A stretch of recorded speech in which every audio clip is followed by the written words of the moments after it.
All right, well, it's kind of, just gives you kind of the jitters before you go live. Silence helps. It always gives me the jitters. Yeah.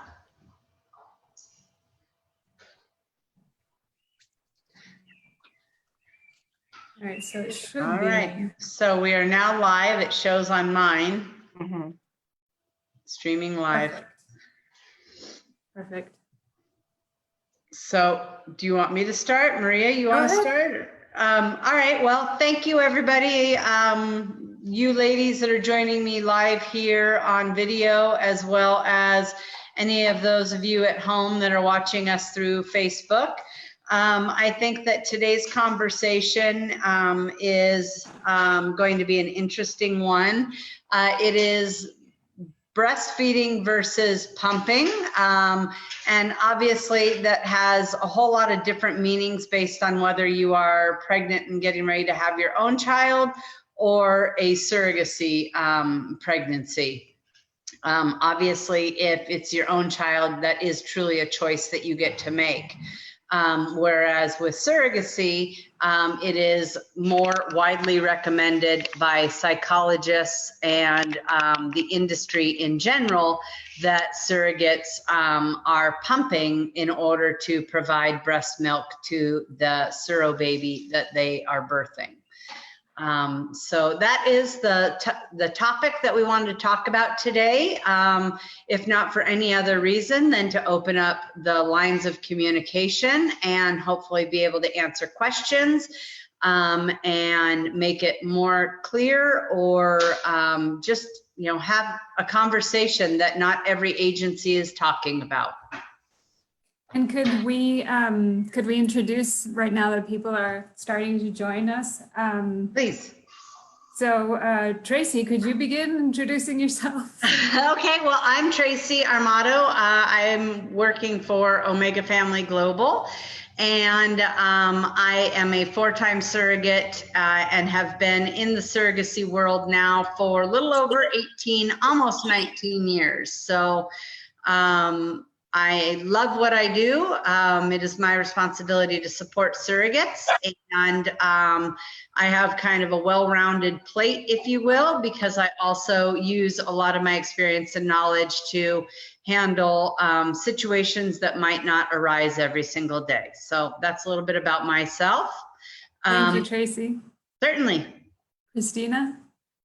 Hey, my name is Christina, and I am a 2-time surrogate with Omega. A little background on me is that I signed up with Omega back in February, I believe it was, of 2017, matched March of 2017, embryo transfer by August, baby by April of 2018. I pumped for that baby for 6 weeks and then stopped and decided to do a second journey with Omega because I love them so much. That I was matched a few months after that. And then because it was holiday time, the parents kind of wanted to wait around, make sure that I could enjoy the holidays without having to give myself shots and all of that fun stuff. So in February of 2018, sorry, 2018, I had my embryo transfer and then had a baby in November of 2018. And I pumped for that baby for 6 weeks and then pumped an additional 4 weeks for another set of twins for a different surrogate. So that's my background. Thank you for that. Kat? Hi, I'm Kat DeWolf. I am a mother of 3. I was a surrogate for a family. Baby she turned 2 in April, so it was the same timeline as Christina. And let's see, I'm a birth doula. I'm still trying to start the process of my second journey. It's been a rough year last year, but yeah, I pumped for my surrogate baby. All my kids were all breastfed, strictly breastfed. But for my surrogate baby, I pumped for that family for, I want to say, about 6 weeks. And then I kept pumping afterwards, getting up a good storage and donating it to friends that were in need. That's me. Thanks, Kat. Thank you. Elisa. Hi, Lisa. Hi guys, how are you? Fine. How are you? How are you doing? I'm good, just feeling big. Oh, you're not even. Can you big. tell us just a little bit about yourself? Yeah, I have a 15-year-old daughter, well, almost 15-year-old daughter who I exclusively nursed for 1 year when she was a baby. I loved it, every minute of it. And this thorough baby, I'll be providing breast milk with for at least 6 weeks after he's born, or maybe even longer. I'm hoping to go longer, that way I can donate, because I know breast milk is amazing. So yeah. Oh, I'm 37. It's my first journey. Yeah, it's my first journey. I started it back in January 2019. I hit a few bumps in the road, but here I am now. I'm due June 7th. It's around the corner. Yeah. Unbelievable to think that. My feet are hurting. I always keep them elevated now because they're getting swollen with the heat. So yeah, home stretch. Almost there. Welcome, And Kayla. Christina was my friend who actually turned me towards Omega. She told me how amazing Surrogacy was, and I was very intrigued, and so I decided to give it a shot, and it worked. Well, we're so glad that you're here and that you're with us. Kayla, it's nice to see that you joined. Can you introduce yourself, please? If she's still there. Sorry, guys. I'm in town. I'm waiting for my dad to get out of the store. Hi, I'm Kayla. I was a surrogate this last year, and I just gave birth on 3/27, and I just stopped pumping. And I don't know what to do with my milk, so I'm kind of here to figure out what to do with it. Well, that's wonderful, and I think that would be a great question to start our conversation. What are the different options that you have when you are a surrogate, or what to do with your breast milk? Who wants to question? Well, It's open. If the family doesn't want it or no longer needs it, you know, they're going home or they're too far away, if their family does not need it and you still want to pump, you can take that breast milk, and it's always good to have some in your freezer for you and your family for multitude of reasons. But there's always mom groups. There's always moms out there that have, you know, because of whatever situation they're in, they're not producing, babies in the NICU, and mom never, you know, got to be able to do that, and now her milk's dried up. There's always women out there that are looking for breast milk because of how great it is. And so yeah, go onto mom groups on Facebook and find someone, ask someone like, hey, do you know anyone that's in need? Or maybe it's like twins, like for Emily, she's gonna need a lot of breast milk. So people like that are always willing to take in donations. Yeah, what I did with mine is I actually reached out to the parent representative and for extra for those babies when they were born. So I saved up mine for 4 weeks. Mm-hmm. And how do you store it? I mean, if you save it up, what do you do? How do you store it? Lay it flat and put it in your freezer. Multiple freezers. Lots of freezers. I had 3 freezers full. And it's always good to label them. Yes. And what should be on the label? Label the date you pumped, and if you pumped in the morning, afternoon, or night, because that makes a big difference. Because if you feed a baby breast milk from the afternoon or from the morning, then it has like all the awake energy in it. And so if you feed that baby that morning breast milk at night, that baby's gonna be like, oh no, this is my morning milk, so I'm gonna be awake. But if you feed baby nighttime breast milk, baby's like, okay, this is nighttime, this is relaxing. So it's a big difference. You have to label them. And what about midday one though? Oh, okay, go, Lisa, go ahead. Okay, this is gonna sound really, really cheesy, but I've never stored breast milk. Can you combine left and right breast milk together? Yes, yes. Okay. So if it's the same time of pumping, for instance, you start on the right and you pump for 10 minutes, and you go to the left and you pump, you for the date and the time, either the time you start or the time you finish your pumping. Okay, got it. I didn't know if you needed separate baggies for left and right or what. No. Thank you. For me, I was getting so much at a time that I was having to do 2 bags per breast. So Wow. That's I was wonderful, getting Kayla. 8 and 10 ounces out of each. So it was ridiculous. Ooh, good to go.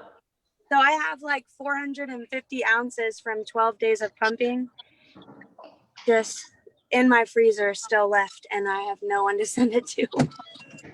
We're going to figure that out. Yeah, reach out to a mom group in your area, like Facebook I mom did. groups.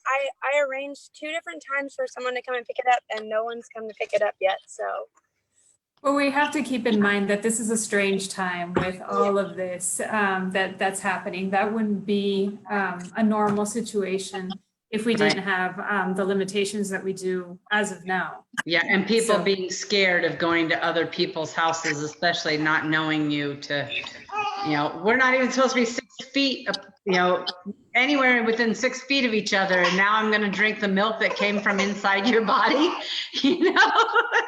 I mean, I think you're right, Maria. It has to do with just the odd time in our life or in our world right now that's more Now, difficult. coming to that, so how long can breast milk be frozen? So let's say if this pandemic, just pans out, if you will, in the next 3 months, would Kayla's frozen breast milk still serve its purpose?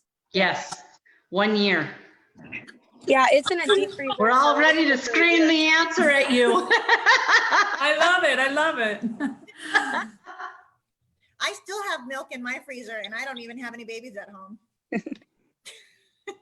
For the pink eye that Kat's going to tell us about. Yes. Go for it. Yeah, so like the little vials that you get from like infant Tylenol and stuff like that from the doctor, like there's no needle on it, but it's like a little vial you put medicine in. Put a stopper on it, fill it with breast milk, and freeze it. And so if your kid does get pink eye or some skin rash, babies get cradle cap and all that stuff, rub some breast milk on it, defrost it, squirt it in their eye, rub it on their body, their head, whatever is bothering them, and it helps so much. Oh yeah, and I had that experience where I had my first child baby. Neighbors came over and asked because their daughter had pink eye, and she's like 10, but they're our friends. But she came over and she's like, I have to ask you a question, and I hope this doesn't sound weird, but can I have some of your breast milk? And I was like, because I honestly never heard of it, to be honest, at that time. And she's like, oh, because they're a very all natural, don't take medication, that type of family. And she's like, oh yeah, I want to put it in, so-and-so's eye. And I was like, not baby, but that daughter is 10. And I'm like, she's going to think it's weird. She's like, oh no, we do it all the time. And I'm like, okay. It was right after I was done pumping. So I was still able to make some come out of my boob to give to her. But yeah, kind of a new experience for me on that one. Yeah.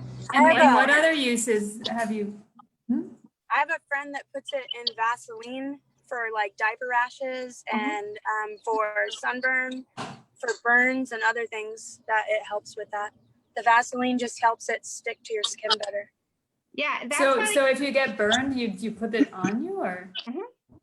It's like, it has like such great healing properties to it, and they haven't even done the amount of research that really needs to be done on it, of what it all, like, how is it like just such like great healing, like juice, like booby juice. It's amazing.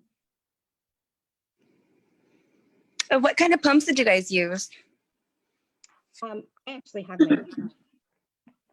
So this is the pump I got when I was pregnant with my first baby. I have a Medela Freestyle. Okay. I got a Medela one. I don't know if it's that one or not though. This one's really good because it's small, it's compact. I can charge it at night, and then it has like a little clip in the back because I was insane, and when my daughter was like chill and I put her down, I would clip this on me, pump while I vacuumed the house. Medela is one of the Multitasking. brands. Yeah. Okay, Medela good. is- The insurance sent me one and it's a I Medela. got- That'll be good. Yeah. Hi, Alma, welcome. Hello. Alma. Hi. I got a freebie that is really good, and that's why I was getting so much milk from it. It works like a regular, like a baby's latching, and it's What where kind you was can go around and wear it. Creamy. Oh, It's the those. Yeah, I've Creamy seen those. Liberty. Yeah, those are really, really cool. And they were on sale. Normally they're like $3.99, and I got it for $140.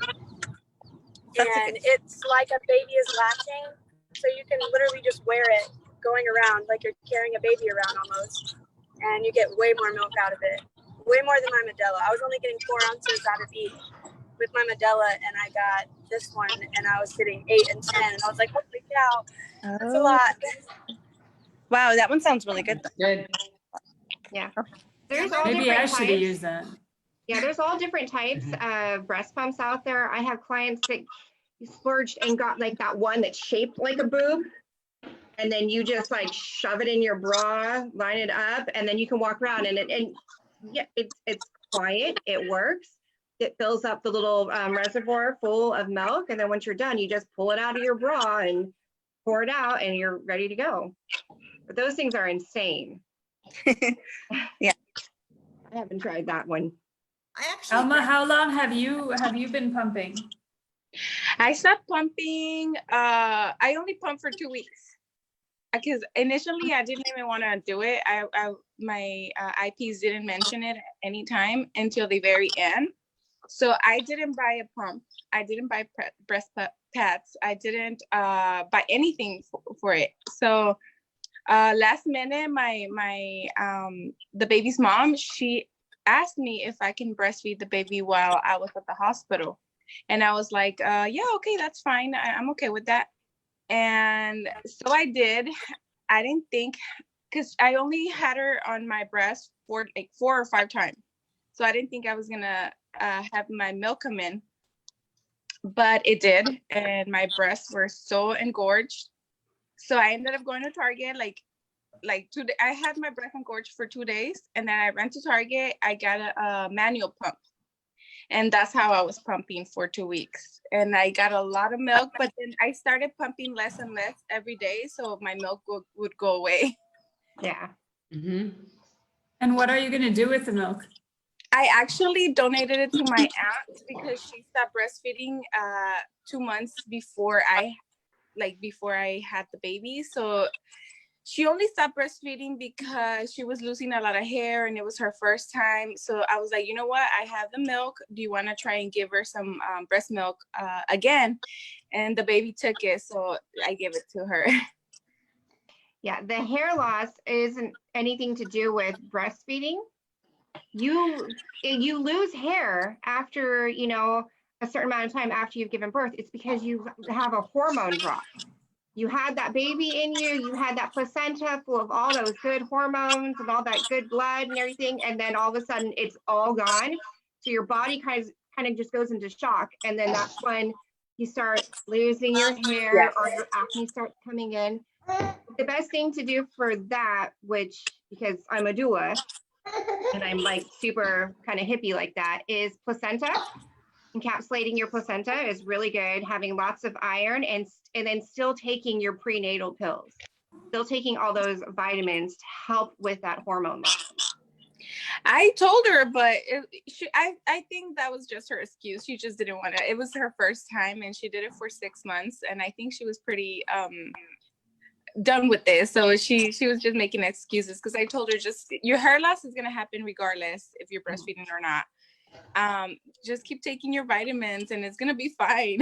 Your hair grows, because when my baby, this was gone, and I have baby hairs, and I'm sure I'm gonna shed some hair in a few months. So, But that makes so much sense now to me, because I wasn't losing anything when I was pregnant, and my hair was just like really, and then all of a sudden, like all the hair and in all the the pretty shower, hair. and it's like, oh. Pregnancy hair is awesome. I loved it. Isn't It's so it? Isn't long it? and Okay. fast and luxurious, and it's so good. And then all of a sudden you have the baby and you're like, oh, you're like going bald, you got like receding, and then those baby, I've always had baby hairs. And then you have the baby and it's tied up because it's getting pulled all the time. Oh, so my gosh. that's why you're braided. I get it. Oh yeah. I have tons of friends like after they have babies, and it's like it's the after baby haircut. They have a baby, and then a couple months later, they all like chop their hair. Yeah, I get that all with all my kids. I'm not doing it with this one though. I am keeping my hair. It's already short. I'm not getting my hair. I'm just gonna keep taking my prenatals. Those are really good independently. I mean, whether you want to get pregnant or not, they're just good. Yeah. Yeah. My mom took them. She was in her 60s, and I was like, Mom, why are you buying prenatal pills? And she's like, because they're good vitamins. And I'm like, oh, like, well, yeah, Yeah. that makes sense. So it's like, so I mean, so I'm telling everyone, I'm like, yeah, no matter what you're doing, just still take them. Like, I'm not pregnant, but I still take mine every day. And what if, like, let's say you just you don't want to pump, but you're all engorged and all this type of thing. What do you do to stop it? I mean, if you just don't want to, you know that that's not your thing. What do you do? Well, that's what I did. That because I didn't want to pump. I was done with breastfeeding because I breastfed all my children, and I was just done. So when my breast got so engorged, I was like, okay, I'm gonna pump. I knew like if I pump out, more milk was gonna keep coming out. Mhm. But then what I did was just I pumped everything out. So my breast, because I felt like I was getting my mastitis.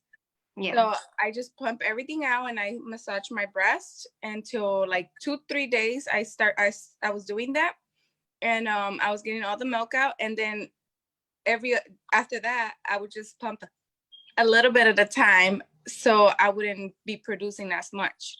Mhm. But I was still the first week I was producing a lot still, so I just kept doing that, and then eventually, even after I stopped pumping, my breast pads would get full of milk like for another whole week, and then after that, I stopped using breast pads, and then here or there my bras will get a little bit soaked. So it takes a while, I think. I'm not sure. Mhm. So if you're not going to be pumping or providing breast milk at all for the Surro baby, then it is recommended to use a tight sports bra or a tight binding. That way it will eliminate the engorgement. And then if you just leave your breasts alone, then you shouldn't get too much in the way of engorgement. But if you are pumping, and then when you come to an end of pumping, then that would be, again, binding pads. Frozen cabbage leaves, believe it or not, will help to dry them out a little quicker. And it's soothing on the nipples. Yeah, anything cold on your breasts will help tight. And if they get sore, like if they're feeling engorged again, pump for like a minute or two just to get some of that pressure off, but then still bind them back up, put cabbage, massaging. Or when you're in the shower, good massaging. And you don't want to just massage the breasts up here, because this is where you have your glands too. Up on your arms, armpits, chest area, you have glands everywhere. Yep. So just massage your whole area. It's also a nice thing for partners to do too. Involve them in it, help massage, make things feel better.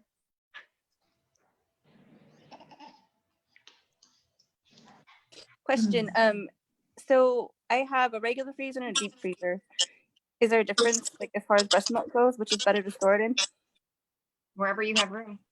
Either Okay. will work just fine. Okay, Wow. got it. Tracy, I just saw the baby. He's so cute. He or she? This is George. So cute. He's my coworker.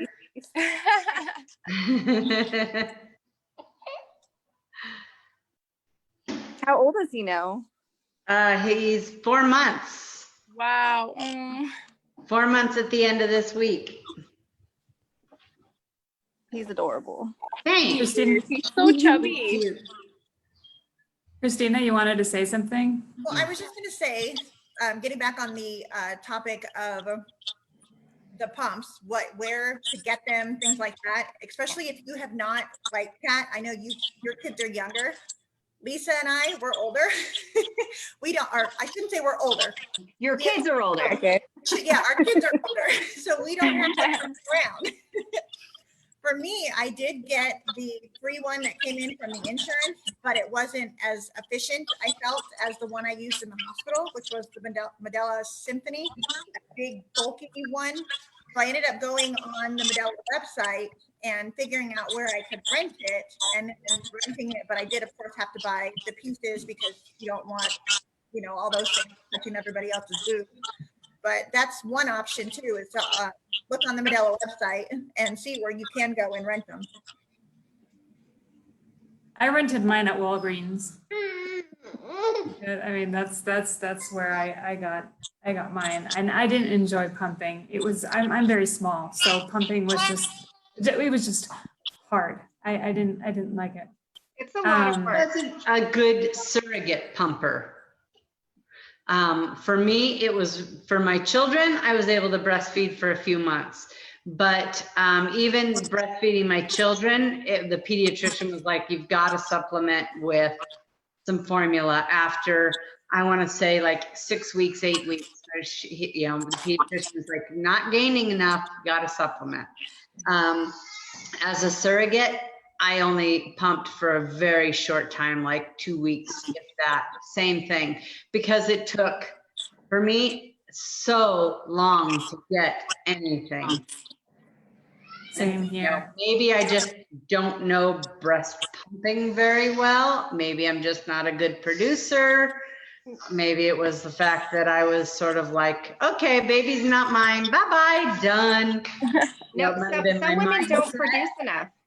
And it comes to like so many different things. I have a friend, she found out she has like some type of genetic, I guess, disorder, and it affects her, her being able to produce a lot of breast milk. So there's so many different factors of why women don't produce a lot. And you never know who it's gonna be or what's gonna happen. We have a question on allergy pills and breast milk production. How does that fit in? It's fine. But how does that fit in? I mean, if you have an allergy and you take them, it won't affect your breast milk production? No. No? No, even alcohol doesn't affect your breast milk. I mean, still, it's not recommended to drink a lot, but it's a very small amount that actually transfers through the body into the system and then through the breast milk. Obviously, So- if you're taking lots of heavy medication or you're drinking heavy, yeah, that's going to affect it, but it's very minor. But are you So- asking as far as trying to stop the production of milk, not just what's going to come out? Is that what you're getting at? I don't know. They just said allergy pills. What about allergy pills and breastfeeding? I know I was told, especially after I had Brandon, to take Sudafed to help kind of slow down the production of the milk. But I was also not very much of a huge producer, so I don't know if it really helped it at all. I mean, what do you think, Kat? I haven't heard of Sudafed. I have heard through the grapevine. I never even spoke to my doctors about this because I didn't have an issue, but I heard there's a certain pill a doctor can give you, write a prescription, that taking that will help shut down breast production. But on the other hand, the allergy medication is fine to take while you're still breastfeeding or pumping. I know this because I have horrible allergies and I take Zyrtec daily. Pregnant, nursing, nothing, I am always on it. And if I'm not, then I'm like, it's bad. So I know it doesn't have an effect. But yeah, I haven't heard of Sudafed. Mary Lynn Reese is watching us on Facebook, and she says that she used ice packs and allergy pills to kind of dry her out, which is good that it works if that's what you're aiming for. So yeah, I also heard from Kayla about the Sudafed. Yeah, I used Sudafed and the frozen capsules and the binding of the boobs. Yeah, the only thing with binding of boobs, from Andrea's comment a couple weeks back, was that you had to be careful with mastitis. So you really have to know your body to make sure that you're not doing anything hurt Alma, it. did you have mastitis? Yeah, no, I didn't, but that's what I was saying. Like, I didn't want to, I didn't think my milk was going to come in because I bind my breast. I was wearing a tight bra.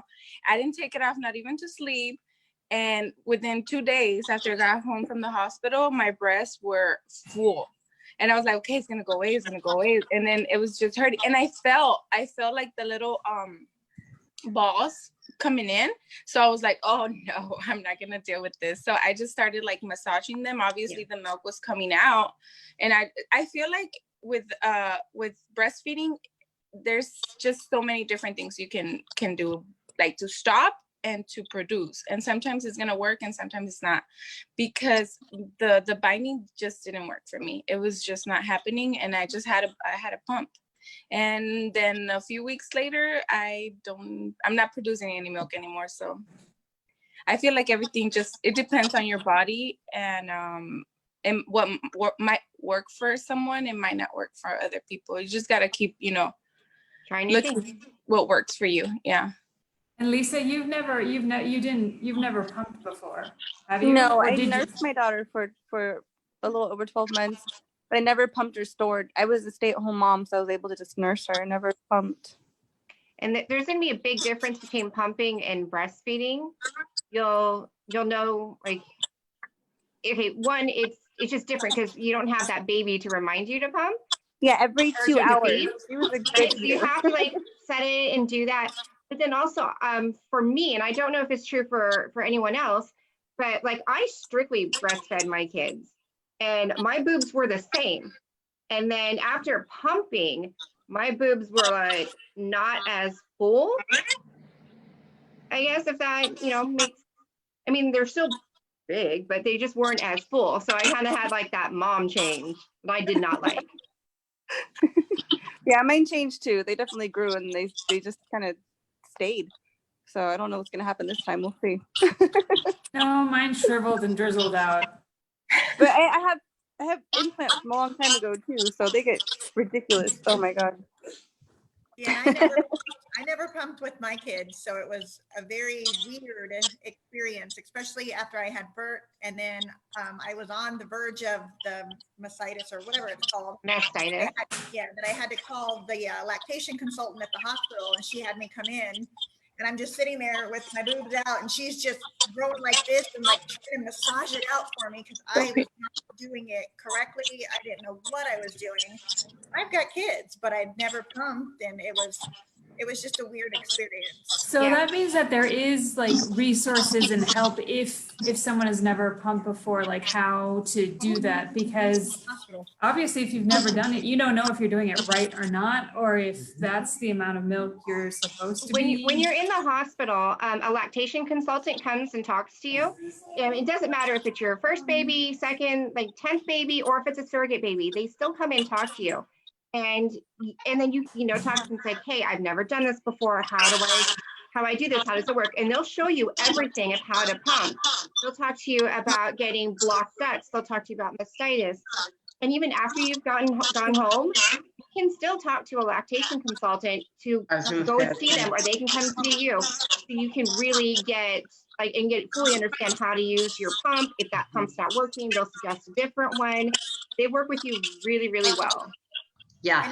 So even after you've left the hospital, you can call the hospital and ask to talk to their lactation specialist. And that lactation specialist will give you or answer questions if you have concerns or questions. Not only that, but they usually can point you in the direction maybe of a breastfeeding group. And even though you're not breastfeeding, you're pumping as a surrogate to attend one of those groups, you certainly would have somebody there who is a specialist at this and able to help you.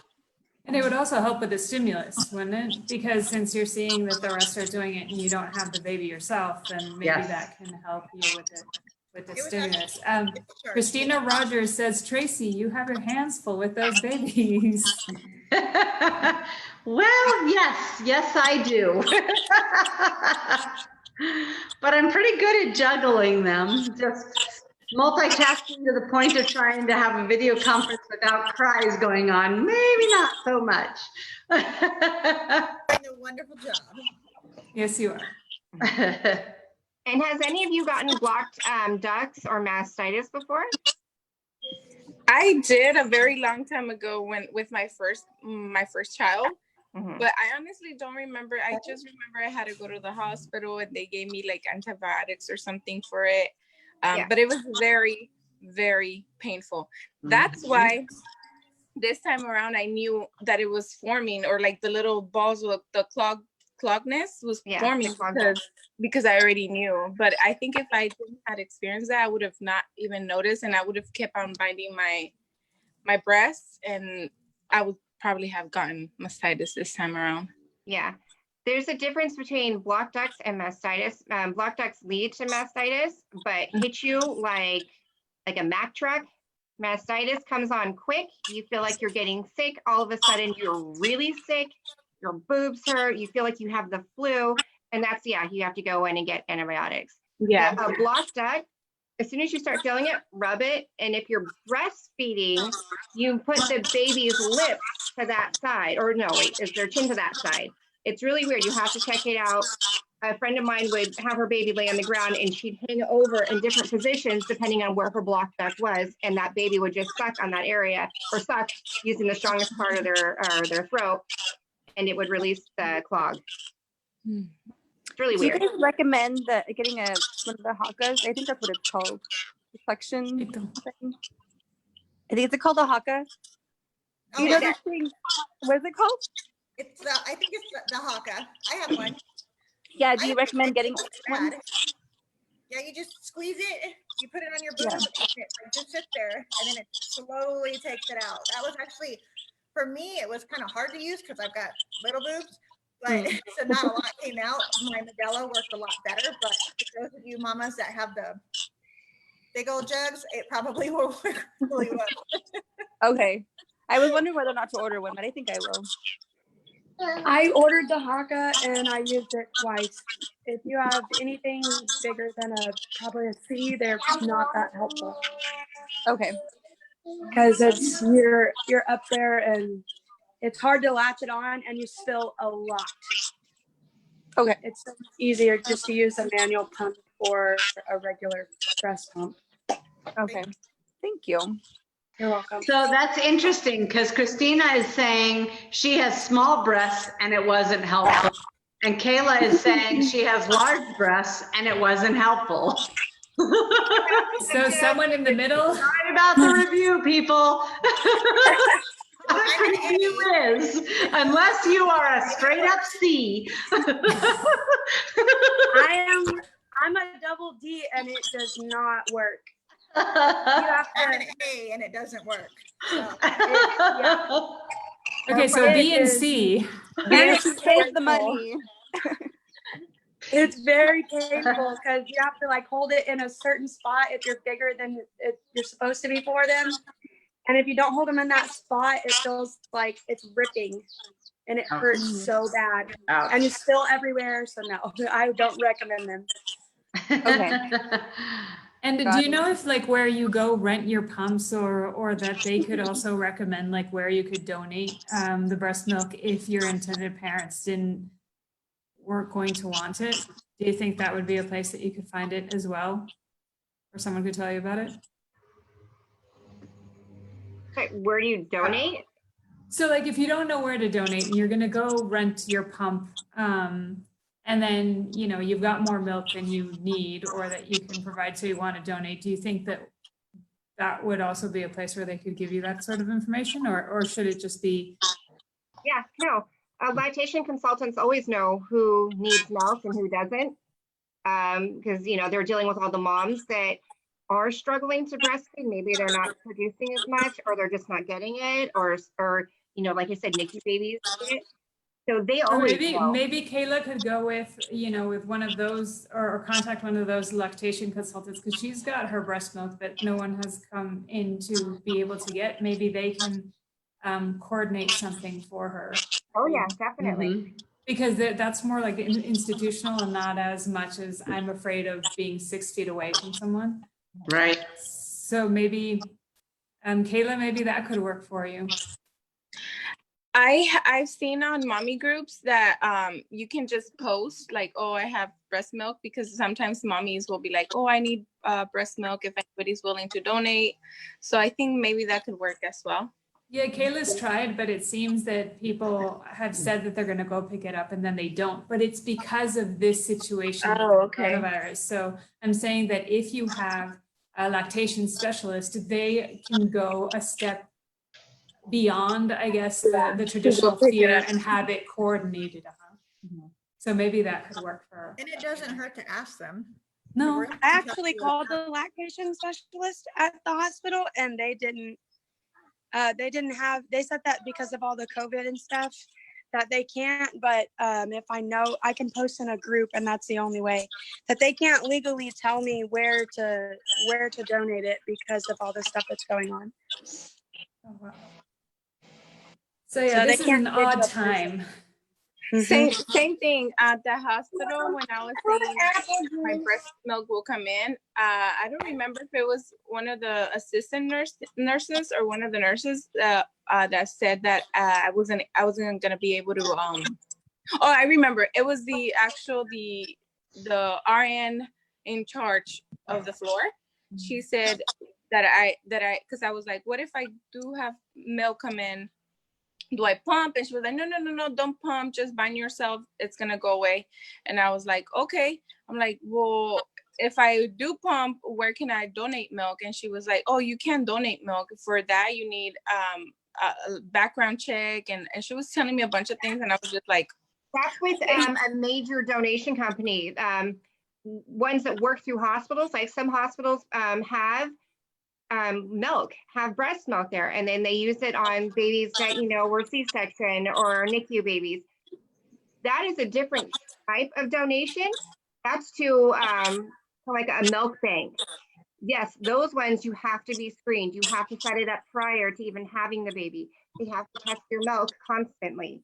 So you have to really set that up prior to go. Would that be, would that, I mean, for surrogates who know that their IPs are not going to want the breast milk, would that be, when would the right moment be for them to look into something like that, so that when it comes, then, that could be As moving? soon as you know that you are not going to be pumping for that baby, if you don't have a person that you're already going to donate the milk to a donation, a milk bank, and they'll set you up paperwork, get you tested, get this done, get everything out of the way. So when your milk does come in, they'll test your milk, make sure everything's good, health-wise, everything, the whole thing, the whole background check, everything, health. It is that's good to a little know. bit like the starting process of surrogacy, though. Like it is, there's a lot of steps to being a milk bank provider. Yes, and they charge you, and they charge moms if you have to use the milk bank. They charge like upwards of $1 to $3 an ounce. oh my gosh. Especially Yes. if they're in the NICU, Yes. they charge. For the parent that wants to get the milk, they have to buy the milk off the milk bank. Mhm. Okay. All right. Well, thank you, everybody. I really appreciate all your insights. I think it's going to be very helpful for all of us. I learned a lot of things. So yes, thank you all for your time, and we'll see you soon. All right. Thank you, everybody. Bye.